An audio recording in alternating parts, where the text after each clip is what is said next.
Bueno, muy buenos días, queridos alumnos y alumnas. Vamos a dar inicio a la clase que hace a la determinación judicial de la pena. La idea de desarrollo de esta clase tiene un contenido, además de análisis normativo, también el análisis de la jurisprudencia penal de la Sala Penal de la Corte Suprema de Justicia en lo que hace a la aplicación del artículo 65 del Código, del Código Penal, ¿verdad? Bueno, con los casos que nosotros habíamos trabajado o se los había enviado, ahí se puede notar un poco el funcionamiento que fue de parte de la Corte Suprema de Justicia en su actuación en cuanto a lo que hace a la interpretación de las reglas para la determinación judicial de la pena. En sus inicios, verá, la sala penal se mostró un poco, determinó un criterio restrictivo respecto al análisis de la medición de la pena. ¿Y esto por qué lo digo así? Porque al inicio, si uno revisa la jurisprudencia a partir de la implementación del sistema penal paraguayo con el sistema recursivo de la casación, la Corte tenía el criterio de la libertad en cuanto a la medición de la pena por parte del tribunal de sentencia, ¿verdad? O sea, había una suerte de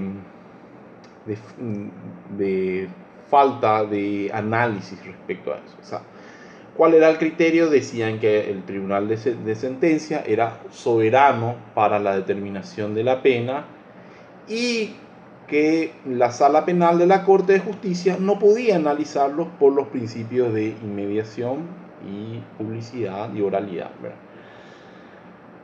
Ahora bien, eso después con el tiempo fue dándose, fue variando. Los primeros casos que se dieron empezaron a haber problemas con respecto a la fundamentación de la pena. Entonces la Corte se muestra como un poco, muestra el mensaje a los tribunales de sentencia a fin de que ellos fundamenten la imposición de la pena. Posterior a eso,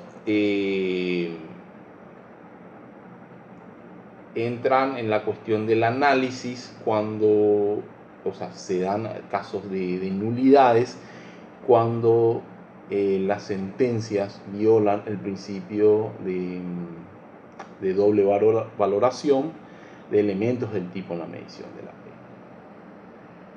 Esos fueron los primeros casos. Hoy día, la Sala Penal de la Corte Suprema de Justicia, al menos en los últimos casos que se dieron a partir del año pasado,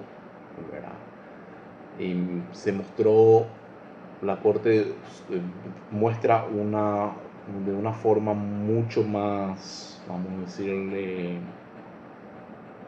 analítica con respecto a este punto, ¿verdad? Y hay muchos casos de nulidades de sentencia por falta de fundamentación y también por doble valoración. Y también, aparte de eso, la Corte también de una u otra forma fue conceptualizando los ítems que hacen a la determinación judicial de la pena que se hayan establecido en el artículo 65.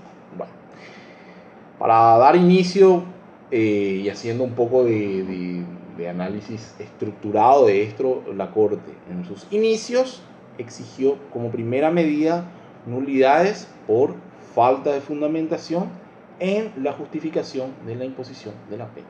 Esos fueron los primeros casos. Posterior a eso, se dieron nulidades por doble valoración del tipo.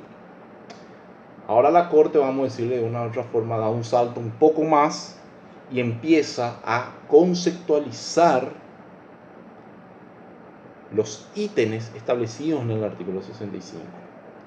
como una forma de que los miembros del tribunal de sentencia sepan o conozcan o qué hacer con esto que hablamos cuando se habla de medición de la pena.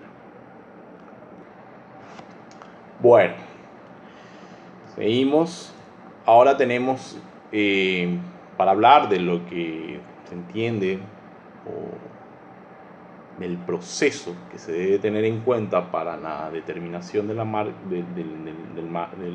de las reglas, para la determinación de la pena, tenemos que tener ciertas reglas básicas a determinar. Entre ellas tenemos la determinación del marco penal, la determinación de los fines de la pena, la delimitación de las circunstancias fácticas a ser tomadas en cuenta, la valoración de estas circunstancias fácticas y por último, como un último filtro, sería la prohibición de valoración de elementos del tipo legal.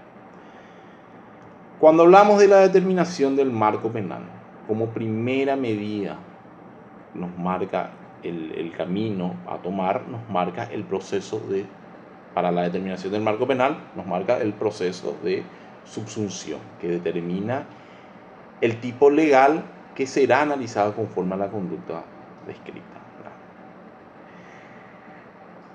¿Cuáles son las excepciones que se puede tener que hay que tener en cuenta? Son las atenuantes previstas en el artículo, por ejemplo, una de las atenuantes es el artículo 67, que es la reducción de marcos penales en circunstancias atenuantes.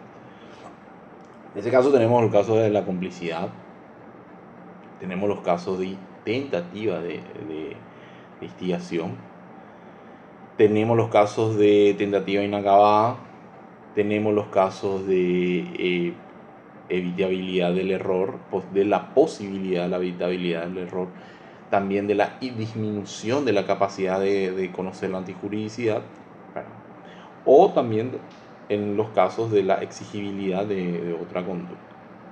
Estos son, vamos a decirle, estos parámetros se encuentran dentro de la parte general de la parte general del Código Penal. También tenemos casos de aumento de la pena, o al menos del aumento del marco penal para la valoración de la pena. Estos serían los casos de concurso real. Cuando hablamos de casos de concurso real, tenemos que remitirnos al artículo 70 del Código Penal. Tenemos también los casos especialmente graves, donde en la parte especial ciertos tipos penales o tipos legales tienen previsto los casos especialmente graves donde dejan la determinación de la pena o el aumento racional de la determinación de la pena a criterio del juez. Estos son como modos abiertos, si se quería decir, de medición de pena, ¿verdad? Los casos que tenemos son no hay más, ¿verdad? Pero que generalmente se ve son los casos de estafa, lesión de confianza, producción de documentos no auténticos. Esos son los casos de las reglas de determinación. Siguiente punto es la determinación de los fines. Ahí hay que determinar qué busco con la pena. Básicamente ese es el objeto, la pregunta que nos hacemos al modo de ver, de buscar el sentido conforme a las circunstancias que serán tenidas como relevantes, el sentido que le quiero dar a la pena. La tercera regla, la tercera regla básica para la determinación de la pena se tiene en cuenta lo que es la delimitación de las circunstancias fácticas a ser tenidas en cuenta. ¿Cuáles? Los efectos de entender eso. De qué forma esto le vamos a dar relevancia para tenerlo en cuenta como agravante o atenuante. El cuarto criterio es la valoración de los factores reales de la determinación de la pena. En la valoración se debe tener en cuenta en qué consiste o si el factor seleccionado, si el elemento del hecho seleccionado se puede ser considerado relevante. Por último, es la determinación de la pena a ser aplicada. Bueno, primero, antes que esto, para una de las reglas de la valoración, sin saltarme esto, tendríamos que hablar de la prohibición de la doble valoración. En el criterio que hace en la valoración de factores reales. ¿Por qué? Cuando se habla de la prohibición de la doble valoración, lo que se busca es que no se agrave la pena cuando elementos del tipo el legislador ya toma como un agravante dentro del tipo legal causales que hacen al agravante. Por ejemplo, yo no puedo agravar la pena por robo, en un caso de robo por el hecho de la intención de apropiación o la fuerza que implica, porque ahí justamente ese elemento normativo ya fue tenido en cuenta en el tipo legal. Si yo vuelvo a tomar, sería una doble valoración. Entonces eso sería un caso de nulidad. O, por ejemplo, yo no puedo darle más pena en un caso de homicidio a una persona por el resultado muerte, porque eso ya está prevista en la norma, ¿verdad? Esos son los casos donde de una u otra forma el legislador estableció expresamente la prohibición de doble valoración. Y esto se tiene concordancia con el principio de non bis in idem o de doble juzgamiento. Ahí se tiene que tener en cuenta, por último, tenemos que tener en cuenta para el criterio de la determinación de la pena, la determinación de la pena aplicada al caso en concreto. Eso es lo que sería más o menos de una u otra convertir estas reglas o estos parámetros que estamos hablando a traducir en cuánto le vamos a dar. O sea, a partir de ahí se tiene que tener en cuenta las consecuencias accesorias de la pena, su forma de ejecución, su transformación del hecho en un equivalente numérico en caso de temporal, ¿verdad?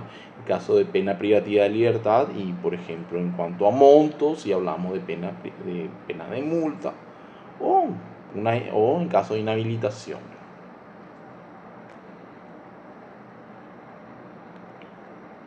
Ok. Bueno, con esto vamos a decirle la primera parte a lo que hablamos como un criterio de delimitación de la pena. Yo quisiera hacerle un comentario. Esto que estamos haciendo, la idea es desarrollar en vista, ¿verdad?, a la forma que estamos llevando, va a ser esto que estamos hablando, que yo le estoy dando a entender. Yo les voy a tratar de enviar también, o le voy a anexar un programa, un PowerPoint, para que ustedes puedan tener acceso, ¿verdad?, a todo lo que vamos diciendo y todo lo que vamos teniendo en cuenta para poder desarrollar esta primera parte que hace a la determinación judicial de la pena.